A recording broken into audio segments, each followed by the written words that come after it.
Second position है, इसको कहते हैं प्रोन पोजीशन। प्रोन पोजीशन में पेशेंट जो है वो एब्डोमेन के साथ सो रहा है, abdomen is touching to the bed, उसका फेस जो है वो वन साइड में टर्न कर दिया है, जिससे कि जो भी सलाइवा या म्यूकस है वो उसके रेस्पिरेटरी ट्रैक्ट में ना चला जाए। उसके जो शोल्डर है, शोल्डर का जो फ्रंट पार्ट है वो बेड को टच कर रहा है, और उसका एब्डोमेन बेड को टच कर रहा है।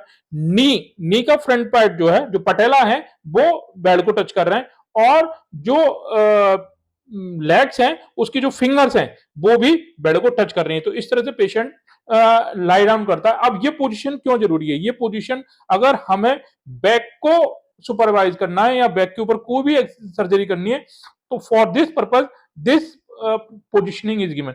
You want to assess the buttocks area, or you want to do any type of surgery on the back. This position is comfortable for the patient.